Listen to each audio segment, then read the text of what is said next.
Welcome to the Encore Audio Archives YouTube channel. I'm Taper Dave, and this is my channel. I've uploaded hundreds of talks here that I've recorded at meetings in West LA, and I've also recorded conventions starting in 2013. I've got a bunch of those up. And Walt and Mary Murray, the original owners of Encore Audio Archives, started the company in the 80s, and Walt recorded Joe and Charlie's and a bunch of stuff down in Vista, California. My sobriety date is June 20th of 1994. I hope you find something you like, so please like and subscribe to my channel and comment down below. If you want to hear something that I don't have or that you don't see, I'll see that I get it.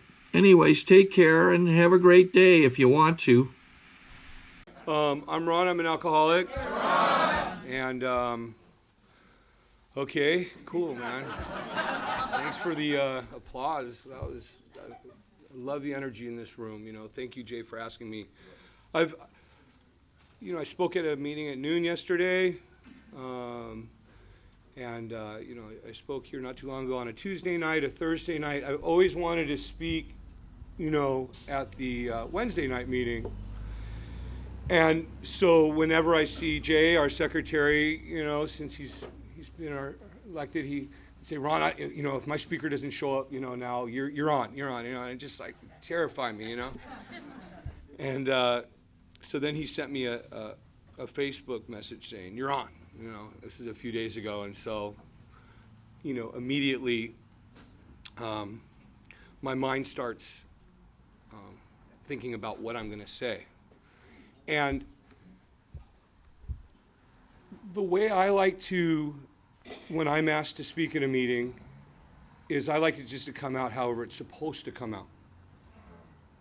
I've been coming to these rooms and meetings for a long time, and I've seen people speak, and it's like after 20 years, it's the same story all the time. And of course, some of the things that I'm going to say might be in reflection of my past, in reference to whatnot. But I often ask myself, well, but what's really going on with you? Like, what's the real side of you? And the magical thing about the podium of Alcoholics Anonymous, or from my experience, is I've been able to come up and just be honest. Just be honest. I don't know why. I don't know, how that happens, but it's just something that's happened, I love the Marina Center. I started coming here, I just celebrated 23 years of sobriety, and I started coming here with 8 months of sobriety. And at 8 months of sobriety, I was born in Los Angeles. I was born on Vermont in Sunset, and I haven't gone too far from that nest. And I grew up in the San Fernando Valley, and this is me at 8 months of sobriety. I had nowhere to go. I lost the apartment that I had. It was just. And I was staying at a friend's house, or down on an apartment on Washington and Pacific, and he was moving out to Hollywood. And I found this meeting. I just found it, And I had maybe a couple pairs of pants. I remember this dude Chris that used to come to meetings here. He gave me a pair of like tennis shoes, I think I had like 3 or 4 pairs of underwear. I didn't, a backpack, whatever stuff I had was like in storage or at my folks' house. And I just started coming to meetings here. And then I ended up finding a sober living place on Palms and Overland, and you share a 1-bedroom apartment with somebody. And I would just take the bus. I'd take the bus every day, every night here. This is where I came for years. And before I forget, my first roommate that I had at that sober living, he died from this disease. The last person that I got loaded with, that I shot heroin with, he's dead from this disease. And anyhow, in this room, I would come and used to be able to smoke cigarettes, and this whole place was just packed with smoke, right? But the craziest thing, and now I'm sober 8 months at this time, right? So it's not like I'm totally, in the DTs anymore, There were cockroaches that just infested these walls. I mean, if you didn't get a seat that was on the aisle, it could get rough, I mean, anyone who's been coming here for a while, that's how it was, man. And yet, this room, the magic and the energy that's in this room tonight was the same as it's always been, And there's been periods of time where I haven't been coming to the Marina Center or a year or two and then come back. But for me, this is the most special meeting.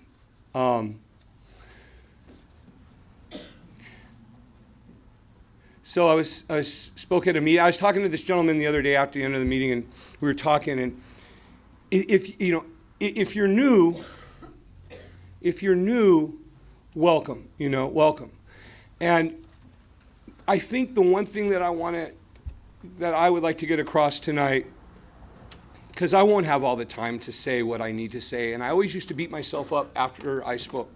I'd feel ashamed that I didn't get to say what I wanted to say or what I thought needed to be said. When in reality, whatever is going to be said is meant to be said. And my message tonight is to new people, but also for people who've been around here for a while. And, congratulations on the chip, people. I remember taking chips as if it were yesterday. I remember being a child in kindergarten in the sandbox as if it was yesterday.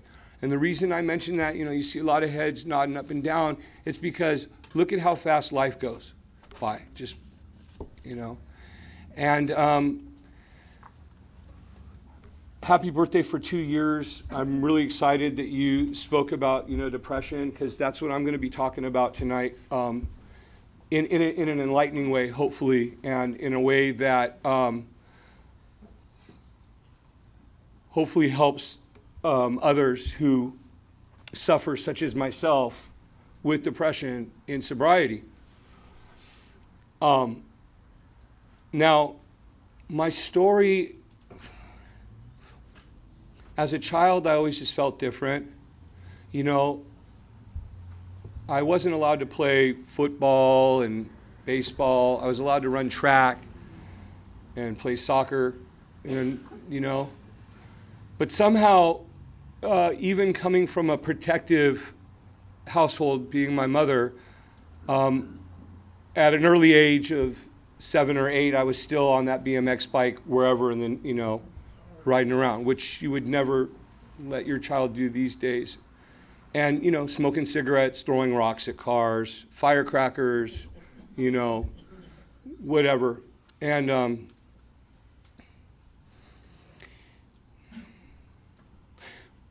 I remember in school, they used to play, you go into the auditorium in 2nd grade and they show these movies of drugs, people on drugs and alcohol and things moving back and forth and people diving out of windows and stuff like that.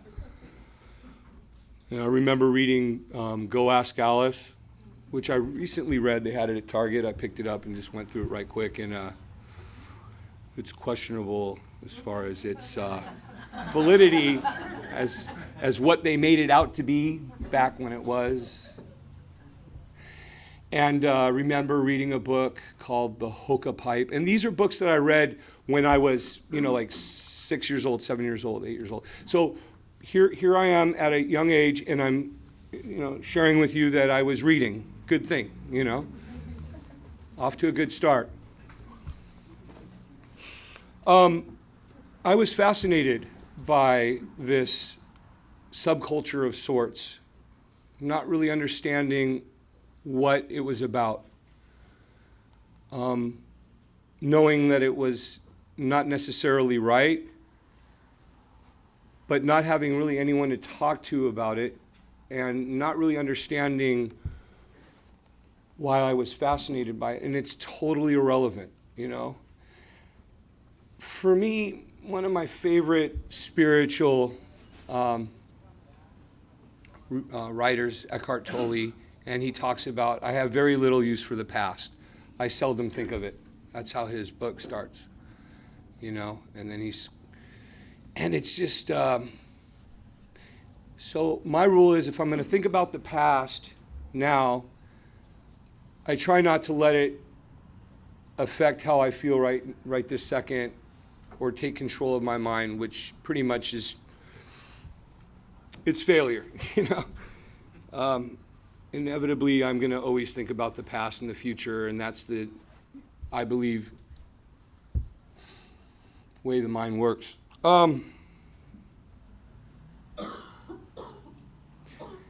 I feel good right this second. If you're new, it's like, I'm the speaker right now, but you see, I come to this meeting every week, and I'm the scribe, you know, and I have a commitment, and I write down the names of the people, and someone else is doing that for me tonight, of the newcomers and the people who are taking birthday cakes, and that's my commitment, you know? And I am just another member of this fellowship. You know, next week, it might be you, or you might be a couple weeks, you know? And so, if you're new and you're wondering, like, okay, who is this guy? That's all I am. I'm you. If you're new and you have 30 days, 6 months, a year, 2 years, I often ask people, you know, it's small talk. You're at a meeting outside before the meeting starts. Hey, how long have you been sober? And I often find people say, you know, well, I just got 39 days. Or I only have 6 months, but I had 5 years at one time, blah, blah, blah, blah, blah, blah, you know. Or, man, I can't wait until I have 23 years of sobriety, you know. And I'm here to tell you, not only am I 23 years older than my last drink, but I've never had to work harder at recovery and to find inner peace in my life than with 23 years of sobriety. So if you're really, really new, man, you know, and just getting over the diarrhea, the sweats, the throwing up, not being able to eat, thinking that there's people out there that are trying to kill you, you know, confrontations every second with somebody, right? Once you get past all that, then get ready, because that's when it starts to get tough. Now, I'm just telling you straight up right now, that's how it is. However, by it getting tough, we're here to help you, okay? And once you start getting that help, then things start to change. You start to feel good. You start to be able to go places. You start to be able to eat a decent meal. You start to be able to laugh. You start to be able to have a reason to live, you know, a reason to exist. I don't know what my pain was, but I know that when I drank and used, you know, we're supposed to qualify and talk about, and, you know, we go to a lot of meetings and we listen to people just talk about the amounts that they did of what chemical, what substance. I don't know. I was fortunate enough to get sober at a very early age. I was 21 years old. I had gotten $52,000 from a motorcycle accident. So that money exacerbated my disease that I had already had. I already was in deep trouble with alcohol and drugs, you know, and I don't remember a lot of it, really. I really don't, you know, and it really doesn't matter about the substances and how we used them. You know, I know, like, my bottom pretty much was, you know, being in Van Nuys, you know, in a summer, living in this car, 103 degrees, shooting heroin, just going, what? I don't know if anyone's been to Van Nuys lately, you know, in the summertime, you know, in some filthy alley, you know, just parked in your car and nowhere to go, you know. And, you know, it was just sometimes I couldn't even make it out of my apartment. And I'm a young man, and everyone's going out and partying and going to clubs and having a good time, and I couldn't even make it out. I might be so sick by 7 o'clock, 8 o'clock, that, you know, like I said, it was just a blur. I don't know, dozens and dozens of Grateful Dead concerts that I don't remember. Hundreds of punk rock shows during the height of the punk rock scene, and just not remembering any of it, you know. You know, I hear all these great stories around here. You know, people go, you know, I take a drink in Los Angeles and I wake up in France, you know, when they're sharing about blackouts, you know. Pick up a drink, you know, in Woodland Hills and end up in New York, right? For me, if I take a drink in Long Beach, I wake up in Pacoima. You know? That's about as exciting as it gets, you know? And, you know, it just got to the point, and I'm sorry to sound graphic, but this is just how nothing matters more to me than not feeling. Using to the point where I'm throwing up, diarrhea, sweats, laying in a bed with a fan hitting me, shaking. That's it. You know, maybe having a sexually transmitted disease at that time if I'm lucky. You know? And, man, this is tough being up here, man. If you're new and you hear people trying to sell this big book and talking about the big book, the big book, the big book, you got to get the big book. You got to do this. You got to work the steps out of this book, you know. What is this book, right? Lack of power, that was our dilemma. We had to find a power by which we could live, and it had to be a power greater than ourselves, obviously. But where and how are we to find this power? Well, that's exactly what this book is about. Its main object is to enable you to find a power greater than yourself, which will solve your problem. That's the main object of this book, is to find a power greater than yourself. That's what this is about right here, okay? If you're new, in the back of the book, in the spiritual appendix, it says open-mindedness, willingness, and honesty. These are the keys to this spiritual program. If you're new here and you don't want this, you know, your chances are you're not going to get it. You know, if you're here on a court card and you don't want to be here, come find me sometime outside. I'll sign it for you. You got to talk to me for about 25 minutes. Talk to me for 25 minutes. I'll sign the card. You could split. You know, there's 35 minutes. You could go do whatever you want to do. And I'm serious about that.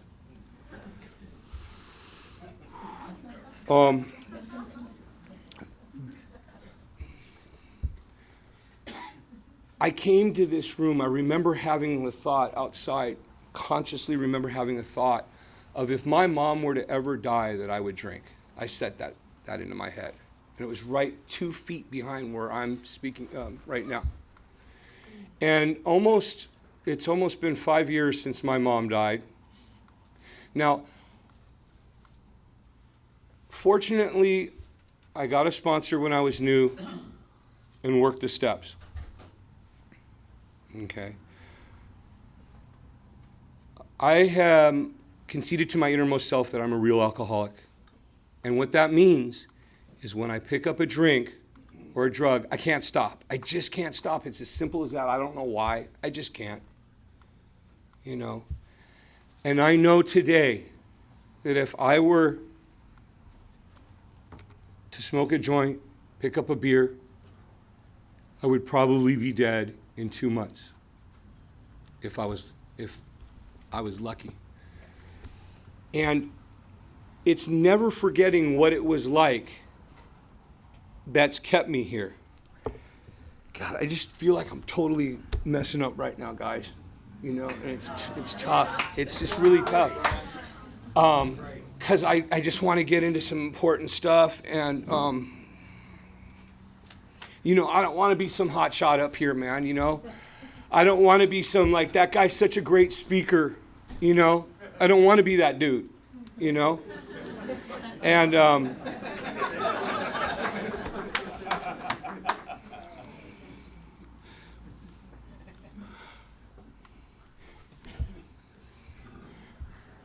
I've struggled around here.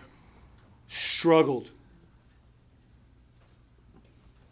And in the last few years, it got really painful. My mom was dying. I would continue to go to meetings. I've never gone more than a week and a half without missing a meeting in 23 years. And I'd go to meetings twice a day. People would say, "How you doing, Ron?" "Oh, my mom's dying." And I'd take off. I didn't let anybody know what was going on with me. You understand? But a lot of years of sobriety, I didn't let anyone know what was going on with me. And I'd come here and I'd take off. And I'd say hi to a few select people. And when I was new, I went on a lot of panels and I worked the phones at central office and I did everything that was suggested. But you know, something happened where I stopped doing that stuff. I was involved in a very sick relationship with this woman who was, at the time when my mom was dying, who was an alcoholic. I ended up in jail on $1 million bail after turning 19 years sober, like a week later. Why am I here? I never went to an arraignment, but these things were happening. Another thing that happened to me, and it has nothing to do with it's not my fault, and I share this because it was a wonderful experience in retrospect. I was riding on the freeway with a friend of mine, and we were shot at by a car on our motorcycles. My motorcycle got hit 4 times. I had a piece of bullet lodged into my boot, and he got hit in the chest, and I watched him die. Now, the reason I mention that story is even after that didn't change me to realize, like, hey, aren't I lucky? Aren't I lucky to be alive? Continuing to come to meetings suffering. I know what it's like to be 15, 16 years sober and stick a 357 in my mouth. Loaded, not loaded, whatever, wanting to pull the trigger.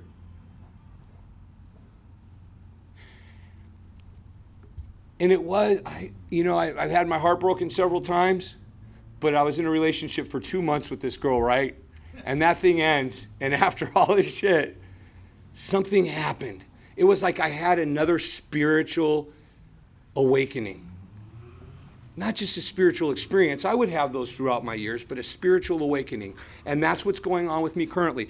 The history of Alcoholics Anonymous is the most fascinating thing if you have some time to get into. If you're new, just get a sponsor. Don't do it the way I did it. Get a sponsor. Dr. Bob said, hey, none of this needs to be overanalyzed.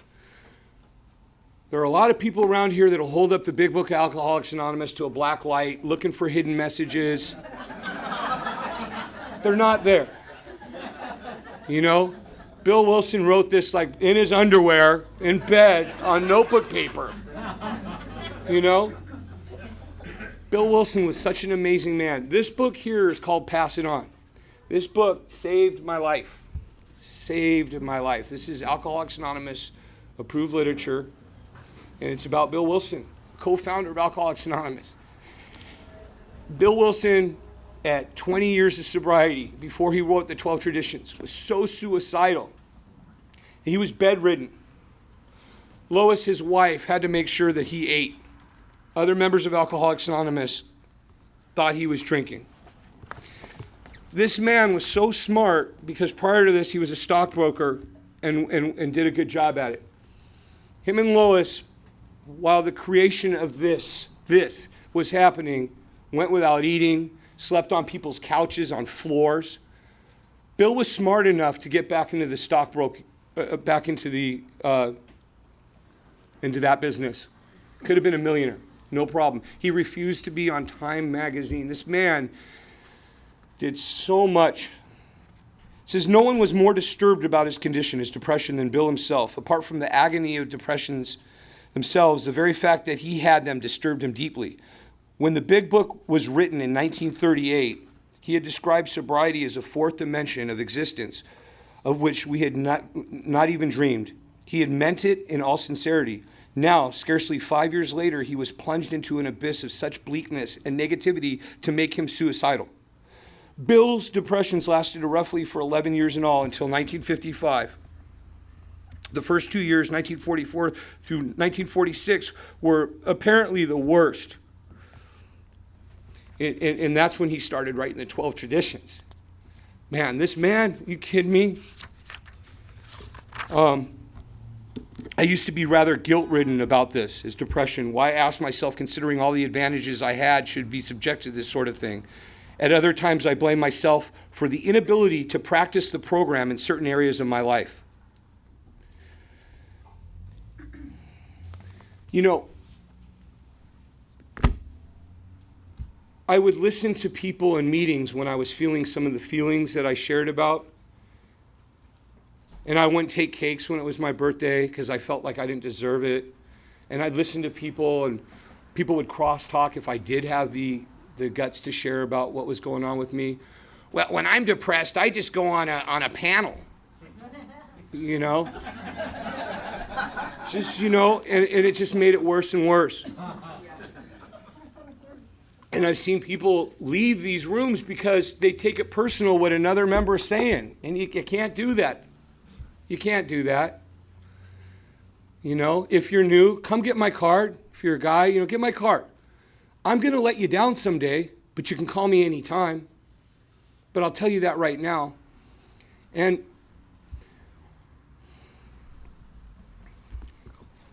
I want to end talking about something that is spelled G-O-D. And once again, Eckhart Tolle says the word God has been misused for thousands of years. And unless he needs to use it, and I'm going to use it, I'm just going to say God, because it just makes it easy just to say God, you know, because we're kind of on the same page. But if you're new and you start looking at him, and why does it say him and God, and don't overanalyze this thing. You know, I got into astronomy a couple years ago, and just astronomy 101, which is very difficult in and of itself to understand the concept of what a light year is, how wide our Milky Way is, our galaxy, black holes, time, space, you know.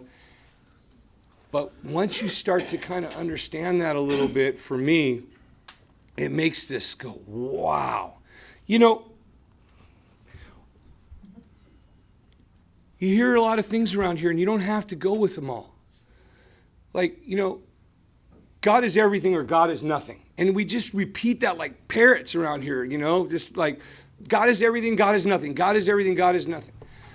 For me, everything came from nothing. That's what I believe. Nothing. Before there was everything, before there was anything, there was nothing. So that nothing, whatever that nothing was, without trying to overanalyze it and think about it, had to be something.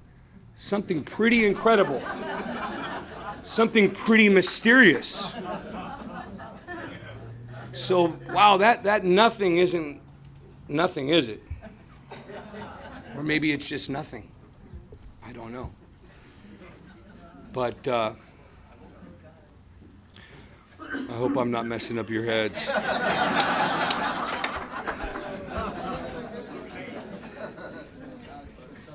If, I don't know where I read this, I like to read, and I'm going to end with this quick little thing. If God, the Michelangelo God, the Sistine Chapel God with the white beard, brown robe, came right here, right now, and said, hey, everybody at the Marina Center, you know.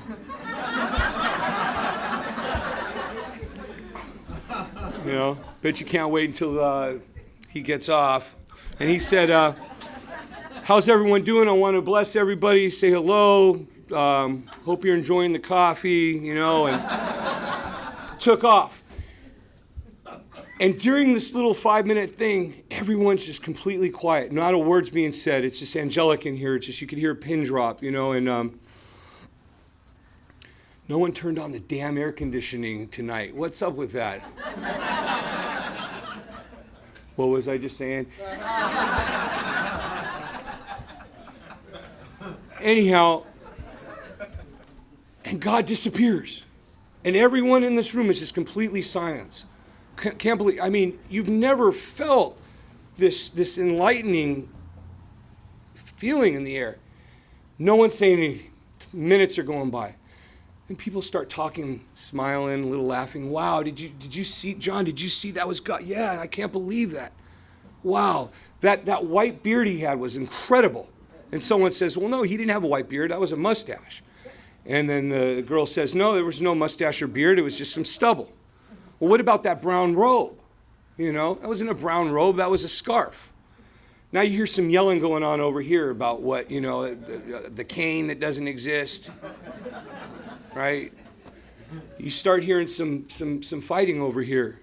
Some gunfire goes off over here, which is pretty much how it is in this world, right? You know?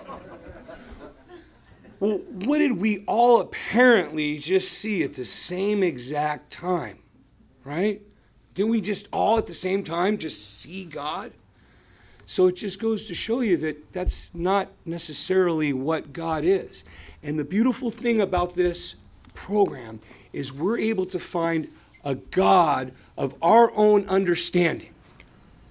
And we're allowed to come here and respect one another's beliefs and love one another for making mistakes, regardless of how long we've been sober or not. And that's why I keep coming back here, is because of that love. And thank you.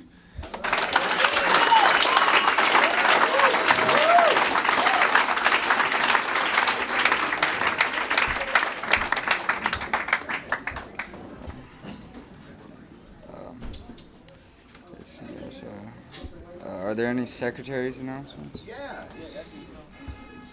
I'm Jay, I'm an alcoholic. Let's thank Luke for leading the meeting tonight for us. Yeah? All right. Ron is,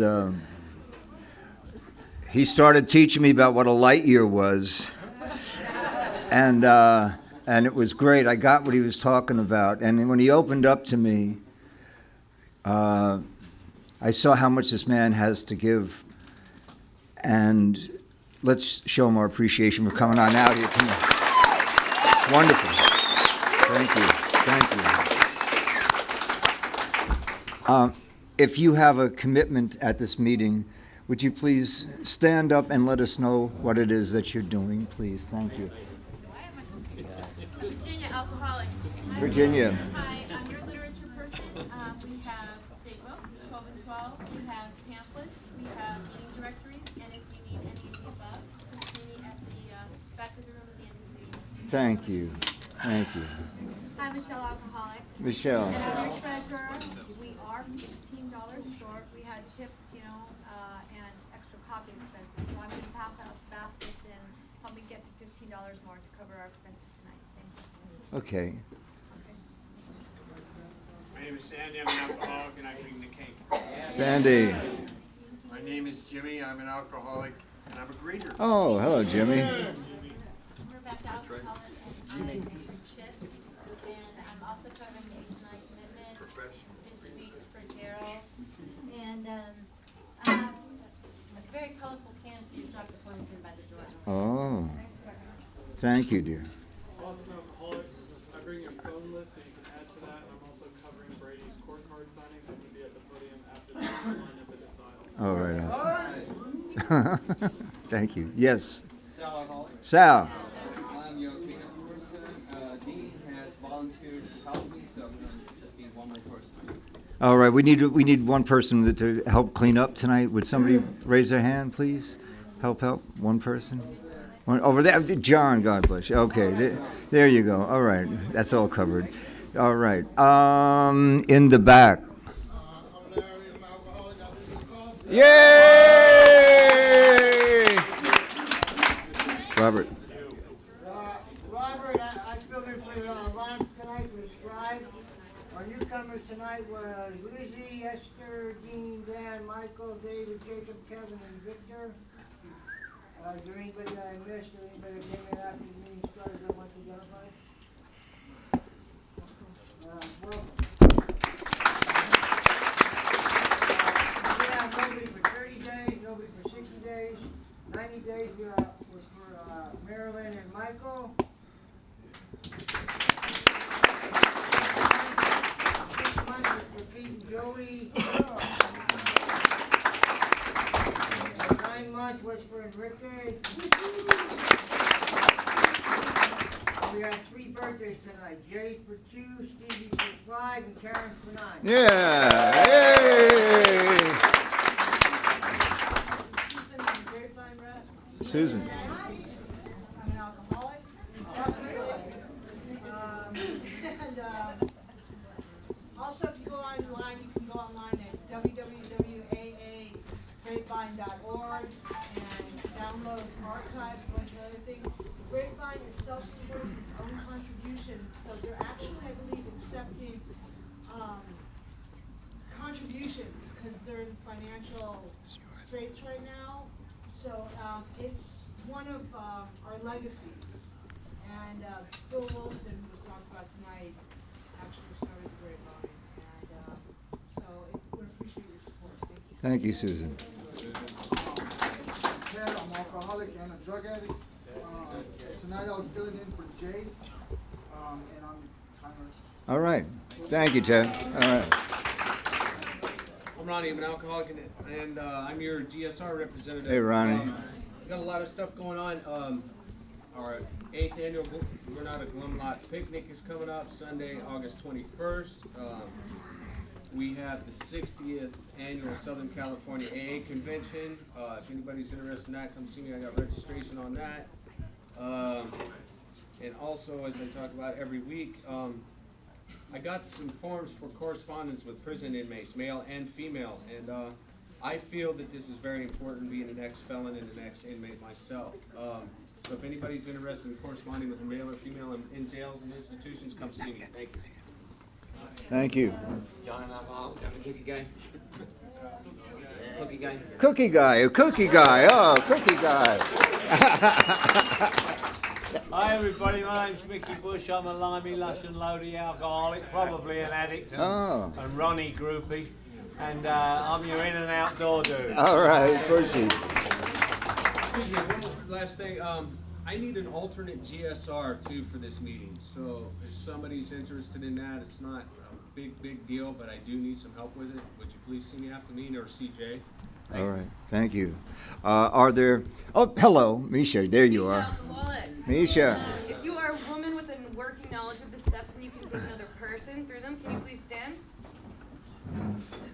Please see one of these lovely ladies after the meeting. Thank you. All right. My name is Ben. I'm an alcoholic. Hey, Ben. If you're a guy and you're willing and able to take another through the 12 steps, would you please stand up? Alright, see one of these guys after the meeting if you're looking for a sponsor. Okay. Are there any AA announcements? Okay. Are there any non-AA announcements? Go ahead, Carol. My name's Carolyn Alcoholic. Oh, hello. I was late because I was at the musicians picnic, their board meeting, and I have tickets. So we're trying something new this year because last year we didn't have any participation, so we had to postpone it. So this year, if you buy a ticket between now and the end of July, July 31st, they're $15. If you buy one the month of August through the day before the event, they're $20. The day of the event, $25, and like Jay says, the day after the event, they're really cheap. Okay. So you can bring your own food or buy food there. It's out in the valley. There's going to be 2 stages. We don't have bands to announce yet. Hopefully by next week I will have a band or 2. But it's about spending the day with a lot of sober people. There's a swimming pool out there. It's indoors. We have some lifeguards. It's a fun day. So if I can take it for $15, come see me after the meeting. Thank you, Carol. I'm an alcoholic named Dave. Hey, Dave. It's my privilege to be able to record this meeting. If you'd like a nice shiny CD of Ron's talk, come up and let me know, so I'll know how to make for next week. You know, I got a Frank Jones here. I got a lot of classic AA talks. Probably even got a Mickey Bush here. Oh. How many you got? That's really shiny. That's great AA CA talks. And some CA stuff too. CA I got stuff? hundreds of them. Hundreds? Whoa. I got thousands of them. Thousands? Oh, my word. Okay. All right. There you go. One more time. Let's let Ron know how we feel about him for coming on out tonight. All right. I think we got a great talk going on here. Thanks for watching the channel. Taper Dave here. Just curious, do you think this is better than Zoom? Okay, this is how I prepare my drone for launching. I like to do it inside the cab of my truck so I'm not standing outside in the weather. To install the joysticks for control, up and down, right and left, powered on. I have an Android phone that I use to connect it to the drone with, and it's actually controlled through the iPhone through an app. Oops, wrong way. It's actually controlled through the iPhone, or through this Android phone through the app. It's actually controlled through the Android phone through an app, and you connect it through this short connection right here.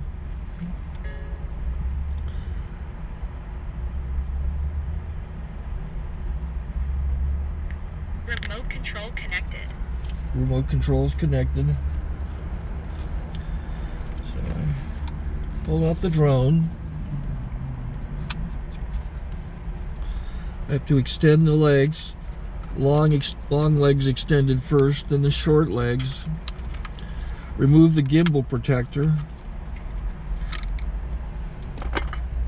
Set that aside, then power it on one short burst, then one long burst. I lay it down. So I have to go to calibrate. So the drone's not connected yet. It shows you here as this drone gets disconnected, even though the remote's powered on. So the drone has to establish it's connected. So I go into the app to calibration mode. First I'll calibrate the remote controller. Start calibration. Out, in, oop, out, in, up, down. And then this little wheel is to control the gimbal. So it's calibrated. Go to gimbal calibration, start calibration, and then it calibrates the gimbal. I don't know if that shows up. The gimbal's moving all over the place. Changes, you can see it on the video. And I'm calibrated to take off. It's acquired 7 satellites at the moment. There are 26 satellites up in the sky, which it has to acquire before you can take off. So it's connected. It's got enough satellites. This is white.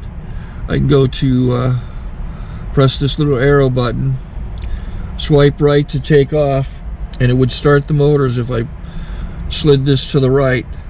But I'll wait till I get outside. Don't want to do it inside.